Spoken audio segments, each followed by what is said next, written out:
So, good afternoon and welcome to This is Microsoft Podcasting History. This is a live edition of Stratcon 1. We are streaming to you live from the Building 2 atrium in Thames Valley Park, and I'm joined by a cast of esteemed podcasting colleagues this morning. Guys, if you could introduce yourselves and also give us a bit of background about your podcasting pedigree. If I could start with you. So I'll start, okay.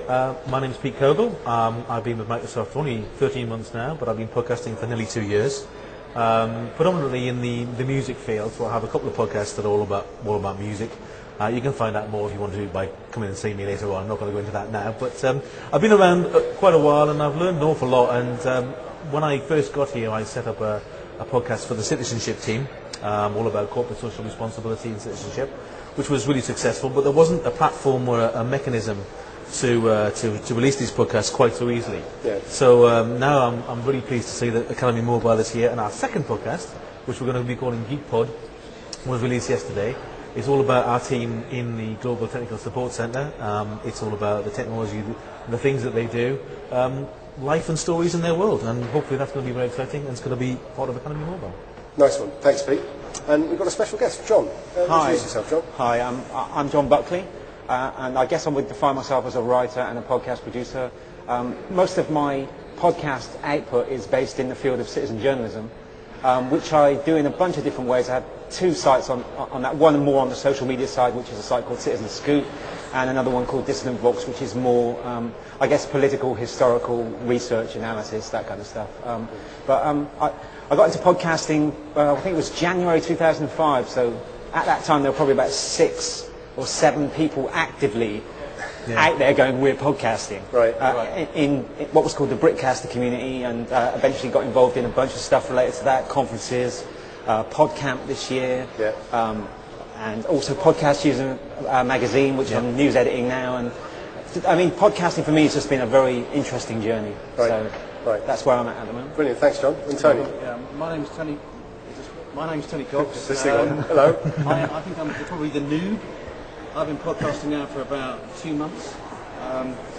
Very much, very amateurish, if you know. But I have a history podcast. Right. So I've come from it from being very much a podcast consumer. Yeah. And then very late into being a podcast maker. Yeah. So it's been a bit of a bit closer to you too. Yeah. So it's been there's been a bit of a learning curve recently, you know, and then meeting all you esteemed podcasting troops has also helped a lot as well. Yeah, okay, excellent. And then just to fill the picture, I guess I'm Dave Coplin, I'm a strategy consultant in the UK, and I came to podcasting through, funnily enough, Academy Mobile.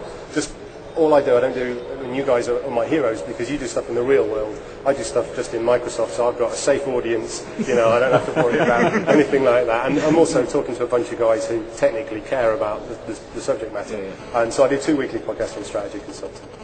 So let me ask you first, Pete. Okay. What do you think is so special about podcasting? Why do you think that this thing? I mean, because it's been growing over the last few years, and it seems to be, snowballing really in its popularity. What do you think is it about podcasting that makes it special over any other medium?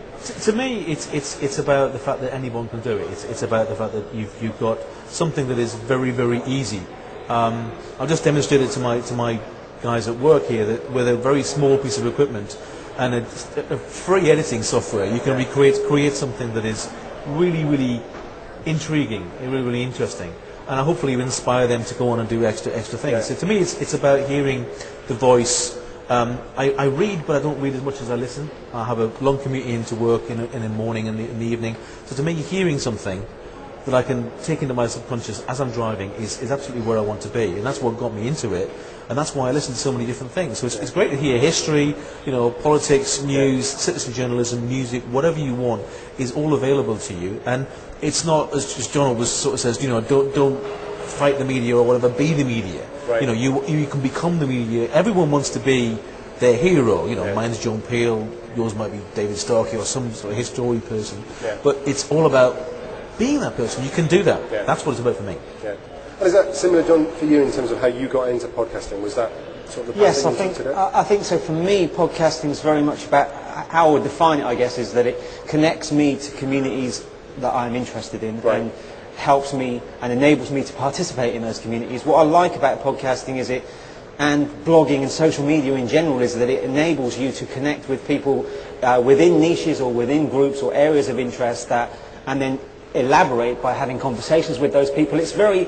I had a conversation with Chris Brogan for Citizen Scoop, who's one of the PodCamp founders in the US, and he said something along the lines of, or we were talking, what came out in the conversation was that basically podcasting is very much peer, it's a level playing field, whereas the traditional media is all about creating little tin gods, if you will, and turning them into celebrities. Podcasting really is the antithesis of that. It's about ordinary people, it's about their opinions, their expertise, their knowledge, and about sharing that and networking it within communities, and I think that's what's so powerful about it.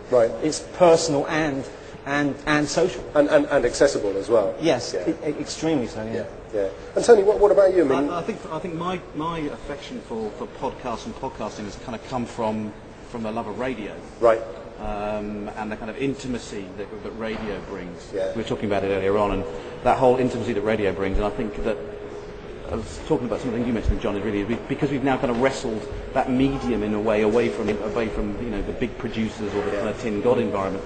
It's very much a kind of personal, intimate thing you can do. So now you can have a one-to-one conversation with almost anybody. But because it's not about blogging and all that kind of text-based content, it's much more. It's something you have to concentrate on. And unlike video, where part of your mind is away watching the video, and you can immerse yourself completely in the whole thing. Yeah, absolutely. And the really great podcasts are the ones that tell really great stories. Yeah, absolutely. And even if the stories are really short, it doesn't really matter. But it's all those kind of that story-based telling that people do in podcasts, which is so intimate, and that's the reason why. That's what attracted me to it. Yeah, exactly. I think you pick on a good point as well in terms of the radio linkage, because I mean, I guess we're blessed in this country. At least I think we are with great radio. Certainly things like the BBC Radio, Radio 4, to me was a launching point for me into podcasting. But also, I guess there's a sort of almost an anti-point to that, which is podcasting isn't radio, and it often gets confused between the two. But I think it is, the capability. Ironically, lots of radio programs are now available as podcasts. Exactly. I mean, we should talk about that in a bit as well, about how people like the BBC are adapting their delivery mechanisms to suit podcasting as well.